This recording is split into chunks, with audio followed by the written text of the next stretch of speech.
دي قائمة النادي الأهلي لمباراة البنك الأهلي. كاموش حضر للأهلي أول امبارح، دخل في القايمة النهاردة، اتدرب تدريبة واحدة بس، ويستروب دخلوا القايمة بتاعة البنك الأهلي. يوسف بالعمر لغاية دلوقتي ما دخلش القايمة. يعني احنا الماتش اللي فات دخل القايمة قدام يانج أفريكانز، قلنا أكيد 90% هينزل يا الشوط التاني يا آخر نص ساعة. الراجل كان بيلعب في الرجاء وحافظ أفريقيا وعارف الملاعب، لا شفناه ولا نزل ولا أي حاجة. قلنا أكيد هينزل هيبقى اساسي قدام البنك الاهلي في الدوري. الغريب بقى ان الراجل استبعده خالص. طب هل الراجل ده مصاب؟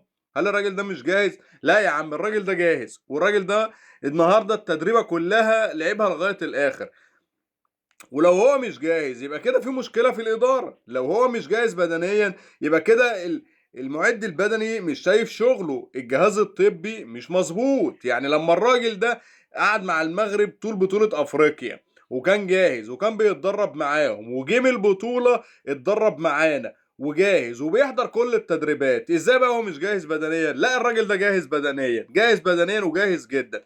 طب هل احمد نبيل كوكا ومحمد شكري احسن منه؟ لا، استحالة. الاتنين دول مش احسن منه. ولو الاتنين دول احسن منه، طب احنا عايزين نشوفه في الملعب عشان نحكم عليه. ما هو مش معقول ان انا اجيب محترف اجنبي ويكون بياخد بالدولار وما بيلعبش. طب نزله حتى اخر ربع ساعة، اخر نص ساعة، طب نشوف لعبه. طب ما كان من باب اولى بدل بقى ما نجيب باك شمال وما نلعبوش، كنا جبنا وينج رايت يلعب برجليه الشمال قدام. لان احنا ما عندناش وينج رايت خالص في النادي الاهلي. كل اللعيبه بتلعب برجليها اليمين. كنا جبنا بقى لعيب اشول يلعب وينج رايت بدل ما احنا مش لاقيين. بصراحة الموضوع ما يتسكتش عليه، ولازم الإدارة تتدخل. أنا مقتنع جدا بيستروب مدرب تقيل وهيطور من الأهلي، وبالفعل مطور من الأهلي كتير ولاعيبة كتير اتحسنت معاه. ولكن احنا مش عايزين نظلم حد، احنا عايزين اللعيبة كلها ينزل الملعب ونحكم عليه.